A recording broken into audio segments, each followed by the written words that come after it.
Welcome, everyone. My name is Aaron Elmore. I am an associate professor of computer science at the University of Chicago and moderating today's debate on if big data is dead. It's a funeral or renaissance. So we're joined with Jordan Tigani, who is the co-founder and CEO of MotherDuck, and Aditya Parameswaran, who is a co-founder of Ponder and associate professor at the University of California, Berkeley. So we're going to start off with some brief introductions from the folks. They're going to tell a little bit about their background, kind of what big data means to them, and they're going to summarize the respective blog posts that led to this debate. So since Jordan had the post that started this, we'll have Jordan go ahead and kick us off. Thanks, Aaron. Very excited to be here with you, Aditya, as well. I'm Jordan Tigani. I've worked for a long time on Google BigQuery, kind of at the outside of the big data era, and I think we capitalized on sort of a lot of the momentum behind that. I started MotherDuck in large part because we saw that the people that were using BigQuery, many of them didn't actually have big data, and that everybody's sort of focusing on these giant data sizes that may not be kind of what everybody has. Kind of just to summarize the blog post, really like most people don't actually have that much data.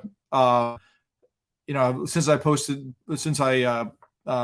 wrote the post, a lot of people have been sort of coming out of the woodwork saying like, this was incredibly validating because as a data engineer or data scientist or data analyst, like I've sort of felt almost like I've had this like inferiority complex because like I wasn't using billions or trillions of rows of data. And, I would go to these conferences and where they talk about the Netflix architecture and I'd come home and be like, yeah, I'd be super excited. And then I'm like, but what am I going to do? Run this all on a one node Spark cluster. And so, for a bunch of reasons that people don't actually have big data. Kind of there was an interesting part of that, which is that, like separation of storage and compute really split big data. So which used to be sort of one term into sort of big storage and big compute. And big storage is certainly a thing that people definitely like accumulate a lot of data over time. But I think big compute is really sort of what we're talking about, that like actually for the most part, you don't need to have giant amounts of compute. And when you kind of have a modern data system that has, good metadata management, for example, you end up like, even if the data size is very large, you end up only reading a smaller proportion of that. Like, and one of the things we noticed on BigQuery was that 90% of queries were sub 100 megabytes. And, really because people always talk about what their data warehouse size is, which is sort of the total data storage, but that's almost irrelevant for actually what they need to do. It's really the workload sizes, and the workload sizes tend to be much, much smaller, particularly when you're dealing with sort of columnar storage and, properly partitioned data. One of the reasons that those work so well is that there's a real recency bias in terms of how data is accessed. Sort of the vast majority of the data that's accessed is really from the last day, last 7 days, the last 14 days, maybe the last 30 days. And then really after that, it really gets quiet. And, one of the things that's really kind of pushing this is Moore's law. So when big data started being talked about in the early 2000s, a single machine might only have like a core, one core and a couple gigs of RAM. Now you can get pretty basic instances for not that much money that are 2 orders of magnitude more than that. And Moore's law has not been slowing down. So really, since in those 20 years, the amount of hardware on a single chip has gone up by 3 orders of magnitude. So like the threshold for what has been big data has been changing and is going to continue to change. So if it's something that's like 5, maybe you need 10 servers now, in 5 years, chances are you'll be able to do that on one. And then just the last part is, data being a liability that, often people don't know what data they have. So they're like, well, I need big data because I have all this stuff sitting around. And better inventorying, better data management processes can avoid spending, because the thing is, if your data sizes are increasing exponentially, your costs are also increasing exponentially, because the cost of storage, at least on public cloud object stores, is not actually going down. And so the only way to prevent that is to really pare down the amount of data that you're keeping. So yeah, that's sort of the summary. Chances are, yes, there are some people that have big data and big compute needs, but for the most part, that's not what most people need, and they would likely be better off optimizing their systems and designing their systems for the usability of the data rather than the size. Okay, great. Thanks, Jordan. All right, so let's let Aditya kind of again introduce himself, define what big data means to him, and go ahead and kind of summarize his rebuttal to Jordan's post. Awesome. So I'm Aditya Parameswaran. I'm a co-founder at Ponder, also a professor at Berkeley. I've been part of the database research community for a while. I've kind of seen trends come and go, and big data was a trend or is a trend. And I think my humble plea to Jordan and others is, let's not kill the big data buzzword, because who knows what will emerge in its place. The reverse ETL analytical data mesh, maybe, and let's not introduce a new buzzword. So that's my humble plea. So thanks to Jordan for writing a thought-provoking blog post, and me as an academic, I couldn't resist putting all my fingers in there and trying to tease it apart and trying to tear down the argument. So let me try to make my sort of claim.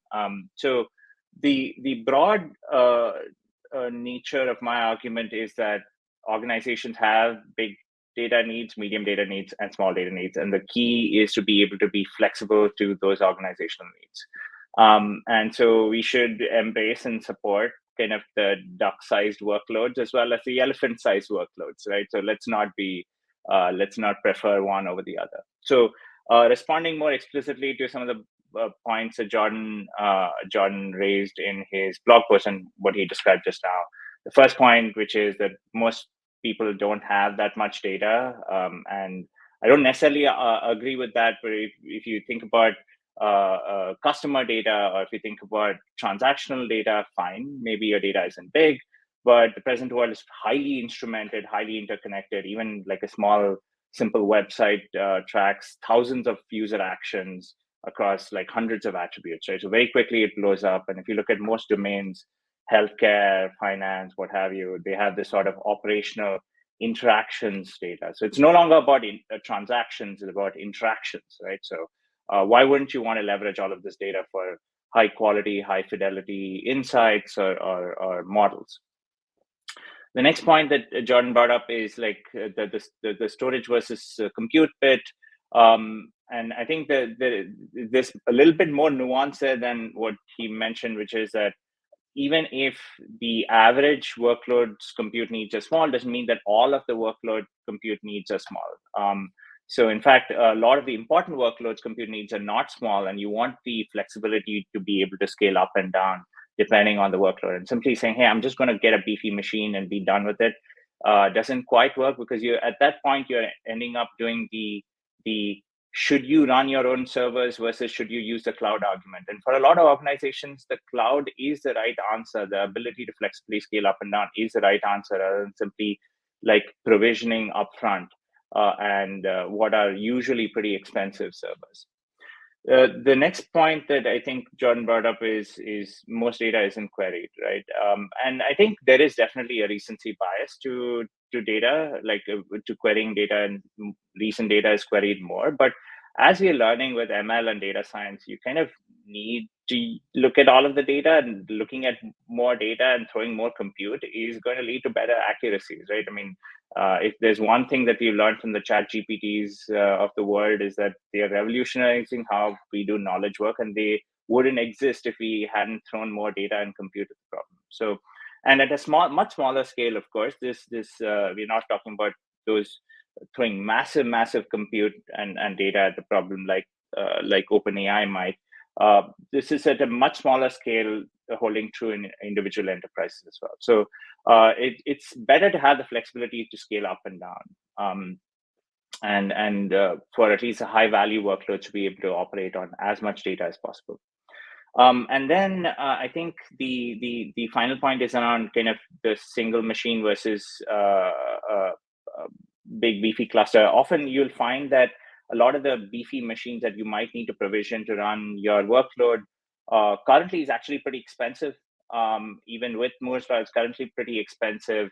And there are often other workloads that require that won't fit in that single machine, and so you need to provision a cluster of machines. So you end up with the same cloud-sized problem, right? Like, do you provision your own expensive resources, or do you allow for flexible scaling up and down? And so I think to summarize, I mean, all organizations have small data needs, medium data needs, big data needs on a day-to-day kind of on a query-to-query basis, and we should instead be working on tools that allow you to switch between these modes, flexibly scale up and down, allow users to get insights and build models and so on, independent of data size. Okay, great. So we can get into questions then, and then, we can allow some back and forth, depending on the question. But, I kind of came up around the same time as Aditya through, as XML was decaying inside of the database community and web services were decaying, and this, big data thing. And, in my opinion, a lot of it was energized by, Google, Amazon, these promises of these kind of like large shops that could run at, web scale, right? And, part of the traditional definition that I was given for big data, or people, maybe this was just the marketing hype, was the 3 V's of big data, right? So we have velocity, meaning the data coming in, and it's coming in at a really high rate. You've got the volume, which we're talking about a lot already with the scale of the data. And then variety, it's heterogeneous data. It's not always structured. It doesn't always fit into a relational data model. So, you both have talked about kind of like storage and compute, but so is it that you think some of the V's are no longer relevant? They are irrelevant today. Is it just that we have systems that address these needs, so it's not as much of a concern? And then possibly, maybe going in and then, articulating, more clearly, like, how would you actually define what big data means in, 2023? So Aditya, since you were unmuted, let's start with you. Sure. So I think that at least 2 of the 3 V's, the volume and velocity needs still exist today, right? And I think you can't get around leveraging quote unquote traditional big data tools to address them, right? Like, and for example, if you have a fire hose of information, you absolutely need big data tools to be able to handle that. And I think that it's since you mentioned kind of the big data hype of 2010 and the NoSQL movement, I think one of the lessons of the NoSQL movement was not that, and the fact that it kind of died down, and so a lot of the popular NoSQL systems no longer are as popular or as prevalent today. I think the main lesson to be taken from that is the fact that SQL is incredibly popular. People will still love to write SQL over most other querying languages. There's kind of a staying power, as I think Mike Stonebaker called it. It's intergalactic data speak, right? Like that's what it is now. And I think Pandas, the reason why Panda exists is because Pandas is similar, right? Like it's like spoken by 25% of developers, and we believe that it's not going anywhere anytime soon. And so I think as kind of these systems died out, what emerged was systems that did support SQL but could operate on larger data sets. You have the Sparks of the world supporting larger data sets, and also supporting data sets without schema, right? So being able to support the variety of the other V, the heterogeneous JSON shaped data sets. And you had systems like Postgres and MySQL being able to support that. So broadly, I think the 3 V's is still incredibly relevant, and it's very hard to address them without big data systems. Jordan? Cool. So I'm glad you described what the 3 V's were, because when I heard that question, I'm like, Vim, Vigor, and Verve. But I guess the first one that the one that I mostly talk about when I'm talking about big data is volume, and how much data do you actually have, and and that's mostly what I addressed the post at. I feel like the variety is less important from a big data perspective because nowadays even Postgres supports JSON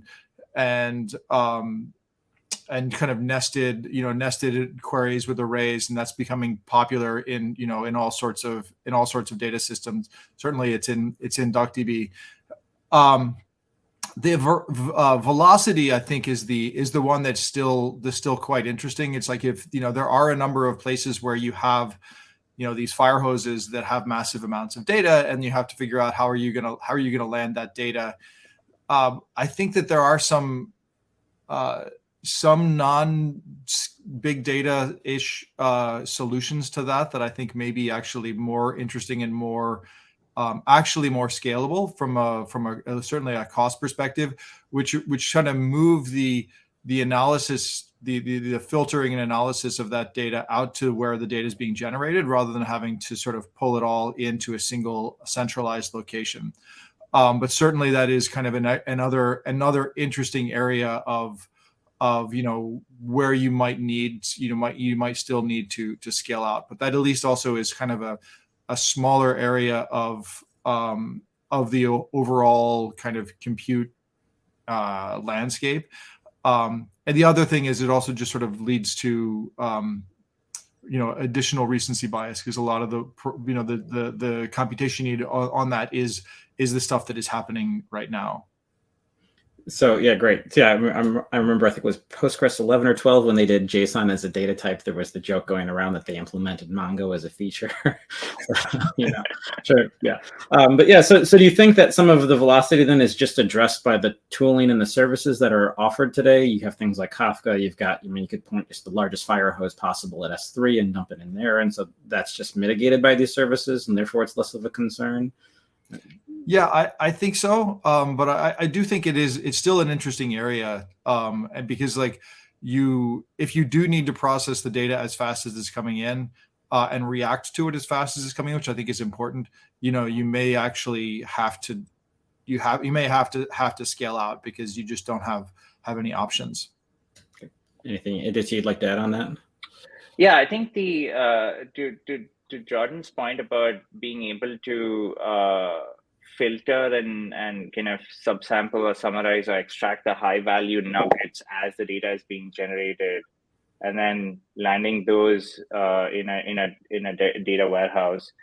I think that's pretty difficult in my experience, because you often don't have foresight into what you're going to be doing with your data, right?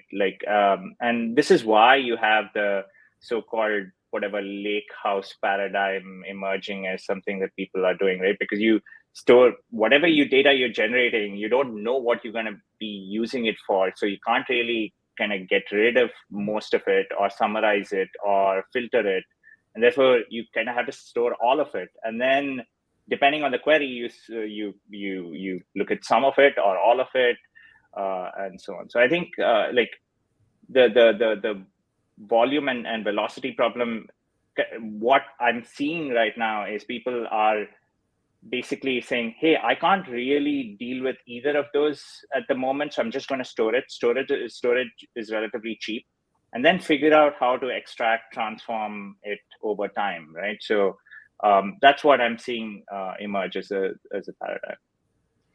Well, yeah, the storage being cheap might depend on who you talk to, right? It seems like it's that first gigabyte's free, kid. Come on over here. Let's get it in. So we had a couple of questions that were sent in via video. So we had one from Andy Pavlo over at CMU. So let's go ahead and listen to that, and we'll have Jordan respond first to it. Hey, this is Andy Pavlo from Carnegie Mellon University, Autotune and Off-Prohibition Productions. My question is, do we think big data systems are unnecessary at this point because they're economically infeasible? The vendors charge too much, and people are overspending on them? Or do we think we've just got to the point where single node systems are fast enough and you don't need large scale out massively parallel systems? Thanks. See ya. It was good question. I think the systems that we have that are scale out certainly are expensive. In theory, they're expensive because they're providing value commensurate with the cost. But I do think that it's that they're not necessary. And when you don't have and when you scale up rather than scale out, your systems are so much less complex. Every programmer wants to implement Paxos or their own version of Paxos. But if you're not, if you're just scaling up, you really don't need that. You don't need to build Shuffle. You don't need to build, there's just a lot of things that, your life gets easier.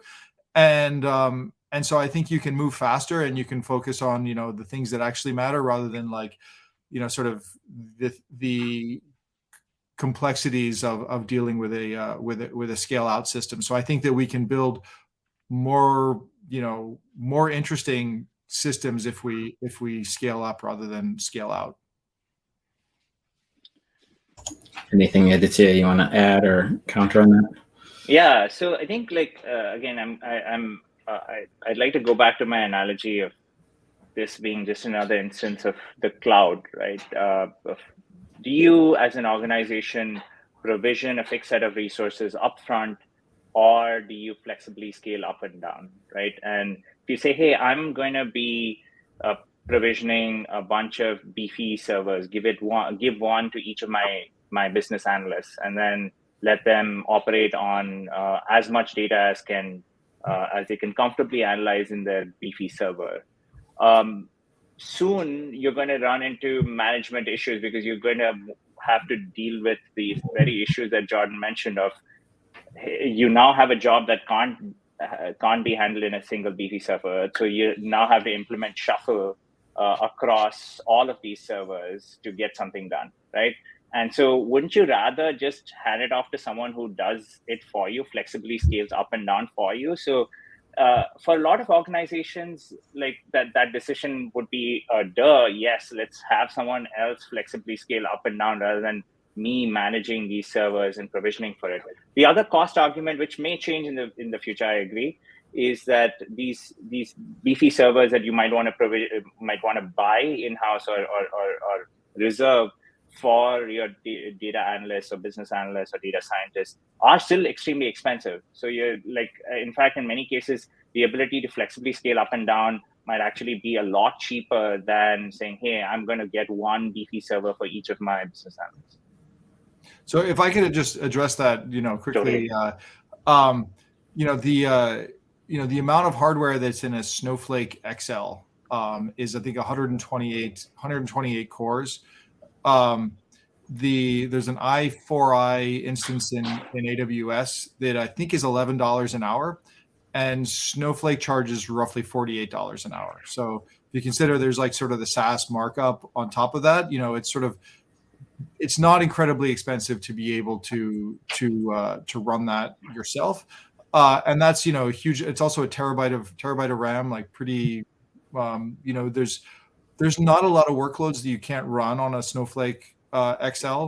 I think it's about $500,000 a year, almost $400K a year for that. So, and I think the other thing is, just as Moore's law keeps going up, okay, another 2 years, that's going to double. Another 2 years, that's going to double. Another 2 years, you'll be able to get equivalent of a 2XL, and then 2 more years, it'll be a 3XL. And so, the amount of workloads that require more than that, I think, are going to be diminishing. And so, as a comment on one thing you said, I was curious both your thoughts on this push for repatriation back from the cloud into on-prem. Is that something that you both believe, or you think it's not going to be worth it for most organizations to have to manage that on their own? Is the cost savings going to be worth it? It looks like we got in a question up here. Cloud computing in general is being proven as something valuable just for a small number of companies. DHH and 30. Yeah, so 37 Signals on this repatriation thing, right? They had that blog post, I think, talking about how they saved $5 or $8 million. So, Jordan, what are your thoughts on that? So I think if you are repatriating data or working off your own servers, having fewer servers, I mean, so like the kind of servers that you buy these days off the rack are probably going to be, at least 64 cores, and you can shove a whole bunch of RAM in it. And so those are going to, probably meet most workloads that you need. Because I think you don't have to necessarily buy the big iron machines. The tricky part then comes in is making sure you have separation of storage and compute, but there are, off the shelf like MinIO and Ceph and Cohesity and kind of ways you can build that in yourself. But I think if you want to take advantage, I think even big data or medium data, building separation of storage and compute and making sure you have that is going to be critical to sort of having a robust system. Yeah, that I agree with. I think it is being able to be flexible, even if you are managing your own servers, is going to be key. The other thing I won't comment on pricing because I wouldn't be able to check those numbers. But what I have seen is like the cloud data warehouses are getting increasingly, in my experience, commoditized and cheap. I think they have an incentive to drive down prices, just like these servers are getting cheaper to buy and provision. So like costs are going down on those fronts as well. So the markups are going down and costs are going down. People are sensitive to the fact that there is a perception of these cloud data warehouses being expensive. And so, yeah, I think different organizations are going to have to make bets differently depending on their needs. And there would be organizations who have the data engineering talent to be able to provision a large number of machines and deal with the complexities that come with that. There'd be others who are like, I would rather have someone else deal with it for me. And I think the small data workloads are not going away anytime soon. I'd also like to add, there's still going to be a lot of experimentation that's still happening in your laptop or on medium-sized machines, with the understanding that that's not going to be everything. And a lot of the important workloads are still going to need to look at a lot of the data. Okay, so while we're on that, there's a question I wanted to get to, which was kind of like, how do you reconcile small and large systems with a unified interface, right? Like, so a lot of times people may want to just look at something recent, but Aditya's point is, no, you should be looking at the bigger picture, or maybe somebody wants to develop on a smaller set and then go for it. And clearly there's a scale when the laptop's not going to hold, right? So start with Aditya, like, how do you feel about kind of being able to quickly and easily migrate between the small and big data, we'll just use those terms for right now, as an interface? So that's kind of like, that is, as far as softball questions, it's as softball as they come for me, at least personally, because of what we are doing at Ponder. Ponder's kind of like name of the game, or the motto is, you should be using the same interface to operate on data at all scales, right? Use pandas the way you are using it on your laptop, on your tiny data set. Be able to use it the exact same way, even if the data is resident on a cloud data warehouse or somewhere else, right? In a S3 bucket. So that's the goal. And so I think there is a definite possibility that we can get there for all different forms of query languages and libraries, where users use the libraries the way they expect to, in a small in the way they would do it in a laptop, and preserve that user experience as it ends up going to a larger data set on a data warehouse, right? Why should the users have to worry about that? This should be something that should be happening transparently to them. Jordan? Likewise, it's also a softball question for me, because that's also one of the premises of MotherDuck, and what we're trying to build is basically saying you start with DuckDB on your laptop and then you extend into the cloud. You don't have to make any changes. The fact that we're a single node system and a scale up system is really an implementation detail. It could be a scale out system, under the covers, and we might end up having to do scale out. The jury's still out on that one, but in which case I will retract my blog post.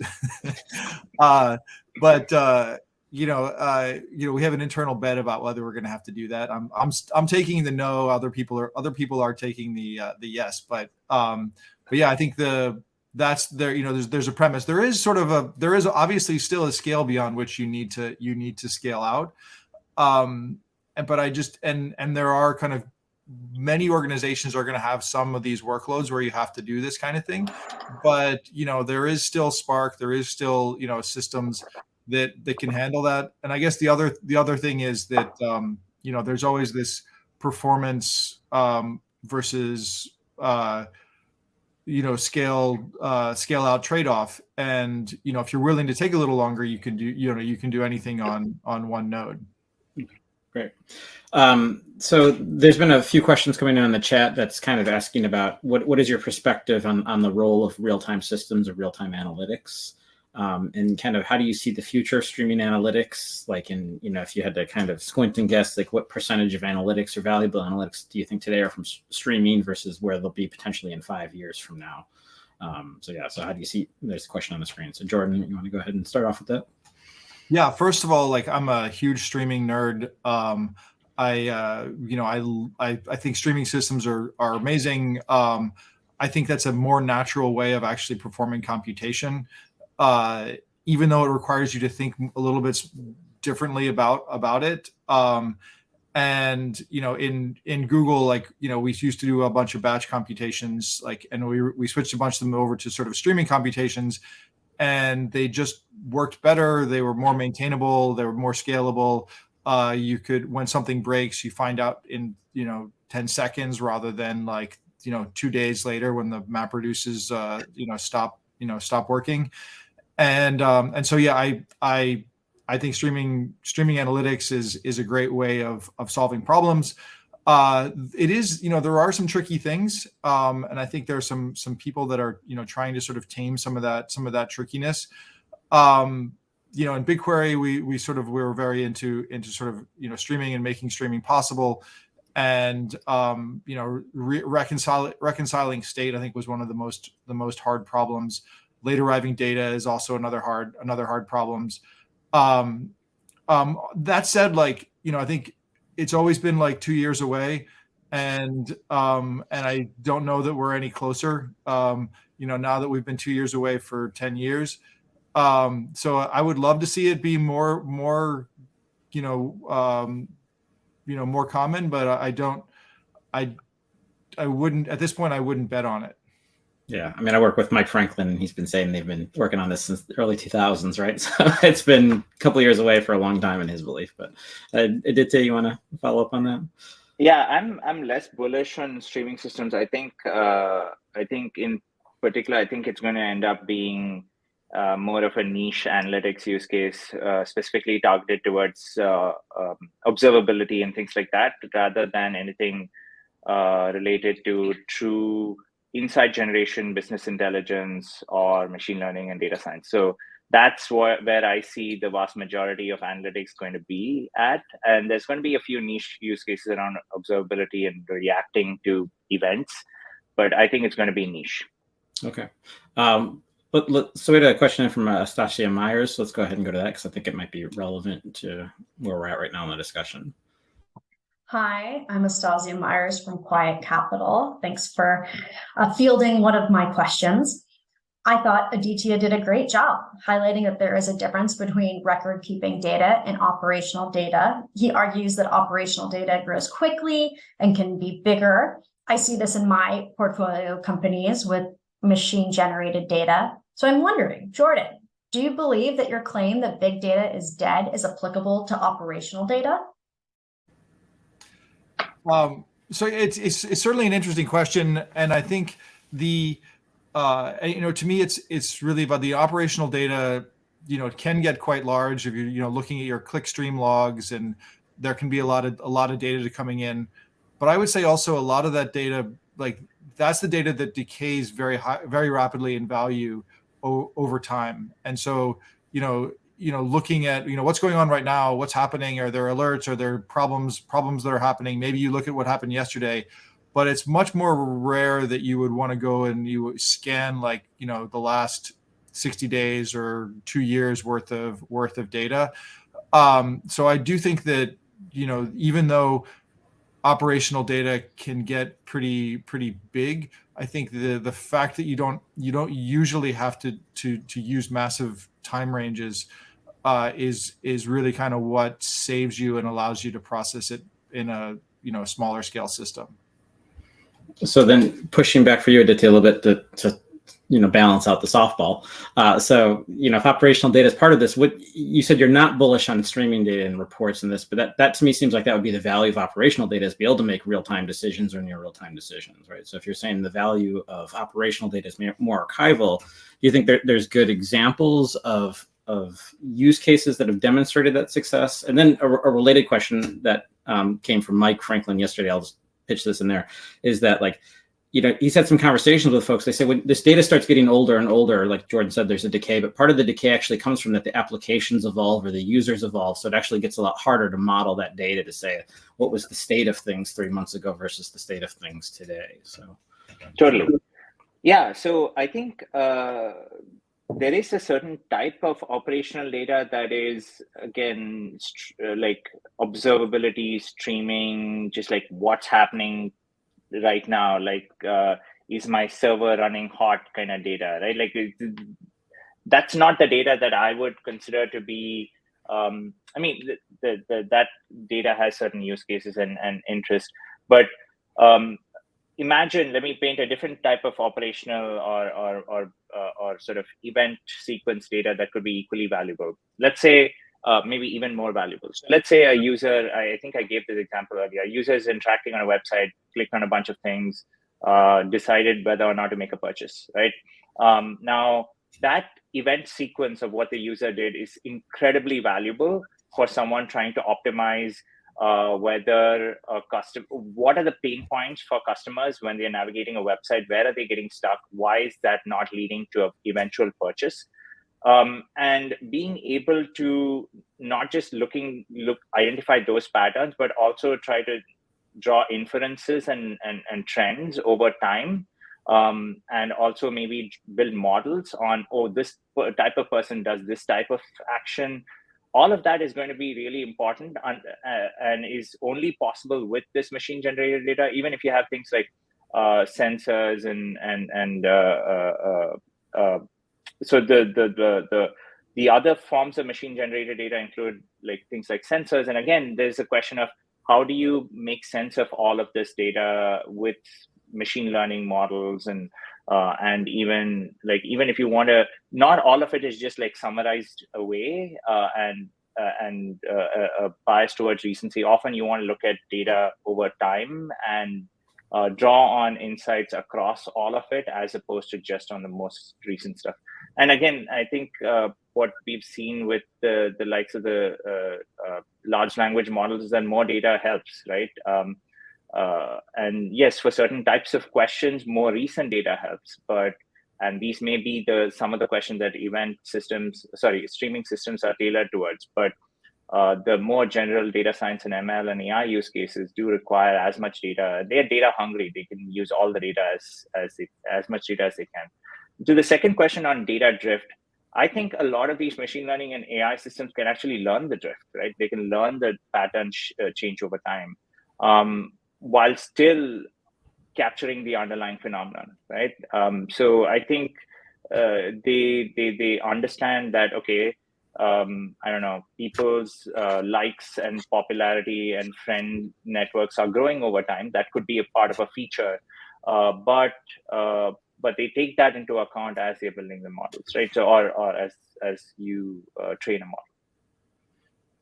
Then, so for Jordan, there was a question from the chat from Michael Siegel that was saying, part of the promise, maybe it kind of aligns with what Aditya is saying, is that with big data, your models and your decisions get simpler because, you just have more data and you do things.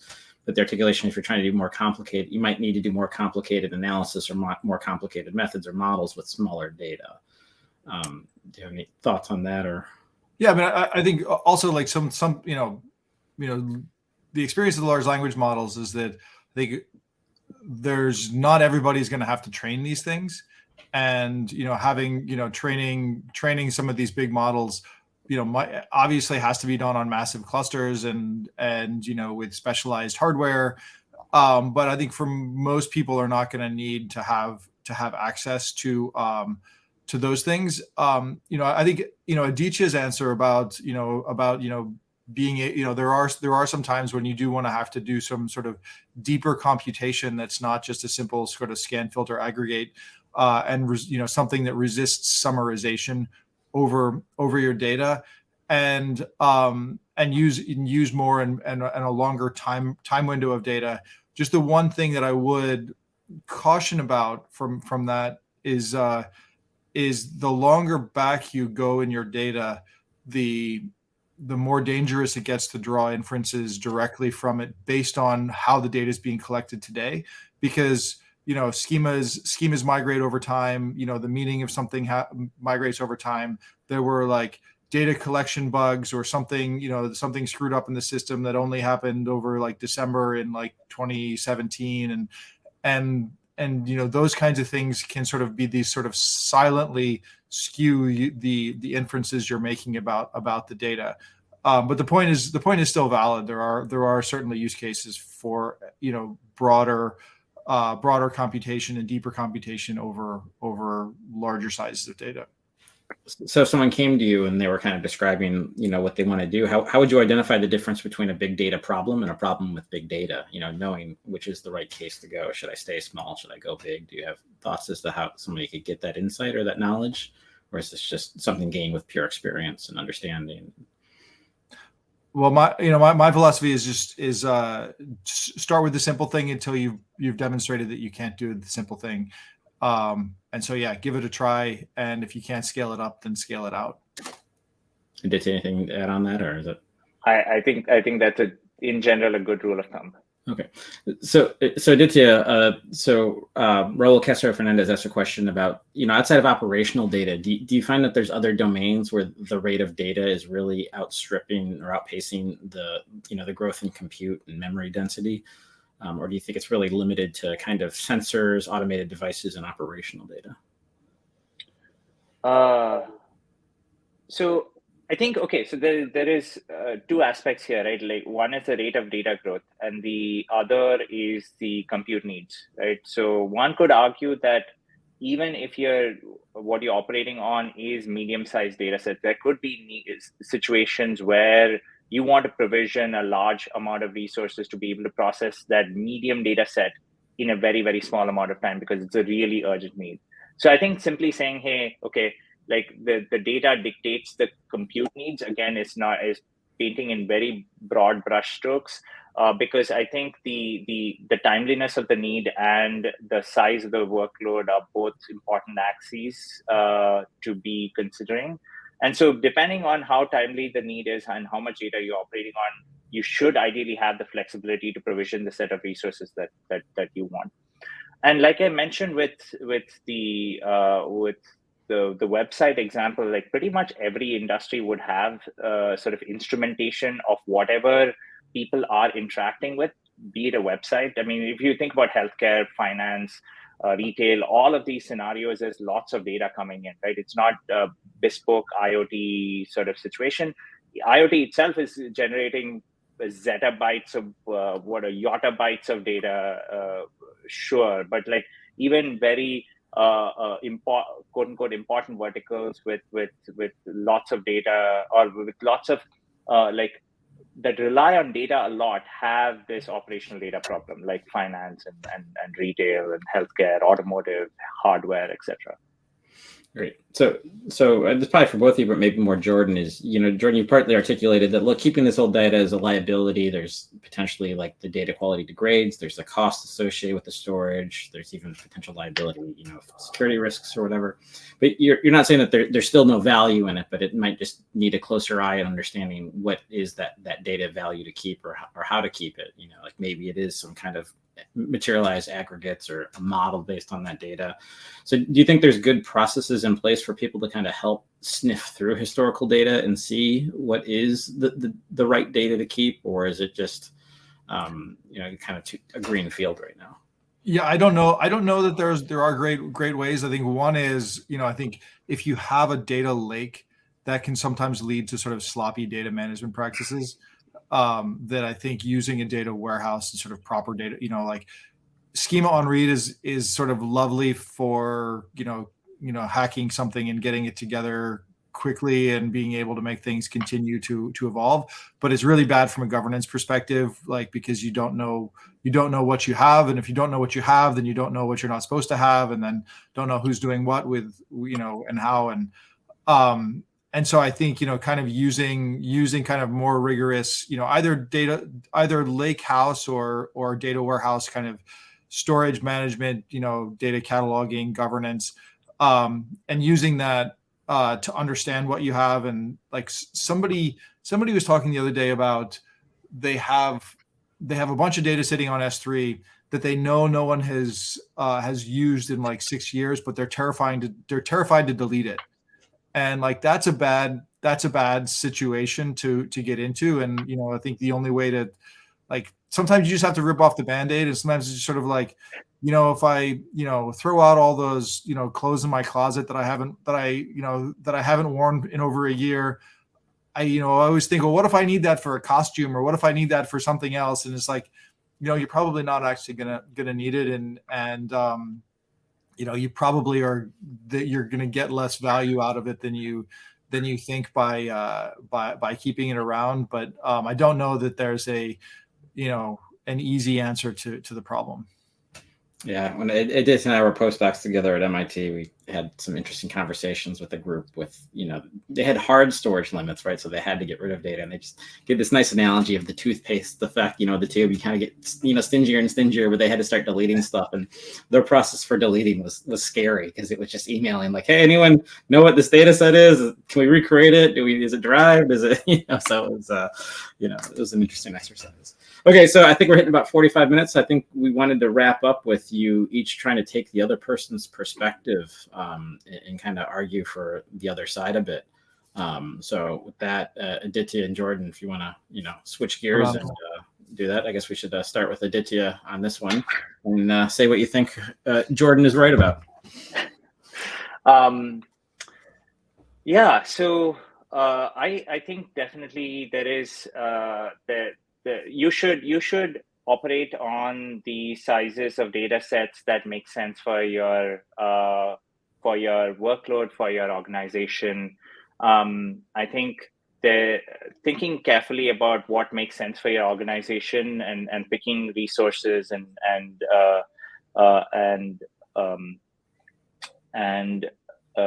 picking resources and processes wisely for that organization makes a lot of sense. So, for example, if there is a data set that you're never, ever, ever, ever going to look at, probably a good idea to delete it, right? Like, and if it makes sense to kind of throw out the craft of your data. So, for example, your data is stored in an incredibly inefficient format.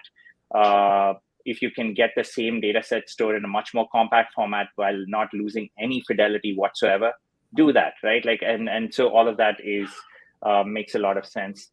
And what else? So I think broadly thinking about every organization should make the trade-off between provisioning resources that are in-house versus resources in the cloud in a careful manner. In a lot of workloads, starting small and starting with your laptop is actually perfectly fine, and is a good practice, in fact, before you decide to run that $5,000 query that Jordan wrote about in his blog post. So I think start with what makes sense and then scale up as things go. Great. It sounds like someone in your family was upset as you took that other perspective in the background.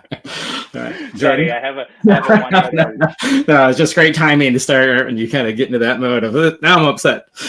They were good until you switched over. Jordan, you want to? Yeah, so I think Aditya made a lot of good points. I think particularly the there are some algorithms that and some data complexity cases where you're going to need access to a lot of data. Large language model training data, things that have where you need all of the fields in a table. Like those are cases where scale out may still make sense. Scale up has some limitations still. it's difficult to get all of the power out of a large machine. Operating systems have some sort of like some high CPU limitations. Getting data on and off the machine is often a bottleneck. So like it's not, scaling up to giant machines isn't necessarily a panacea. And yeah, there are organizations that do have to deal with lots of data, and are going to have to do so for the foreseeable future. Great. It's probably good to end where people can find out more about you or your organization. So Jordan, you want to tell people where they can find out more about you or more about MotherDuck? Yeah, MotherDuck, MotherDuck.com. You can you can sign up for our mailing list. You can sign up for early access to our MotherDuck system if you want to see actually being able to use DuckDB in the cloud. I've got my third hat on, the DuckDB hat. Should be pretty easy. Great. And Aditya? I'll switch my hat as well. I don't have a third hat, unfortunately. Ponder.io is the place to go for Ponder. Ponder is building scalable data science libraries that run wherever your data sits. So if you'd like to try Pandas, which is the world's most popular data science library on literally any database or data warehouse, come talk to us. And we are doing private betas at the moment and likely to have a public beta very soon. And there's also an open source project behind it, which is called Modin, which you can go and check out. So Modin helps you run scalable Pandas on Ray and Dask. Great. Anything else from you two, or is that good? No, thank you so much, Aaron, for hosting, and thanks to our people who wrote in with questions and our video questioners, Andy and Astasia. Great. Yeah, thanks so much. This was a great time and an interesting discussion. So we hope everyone enjoyed it and learned something. Totally. Thanks again, Aaron and Jordan. Thanks. Bye.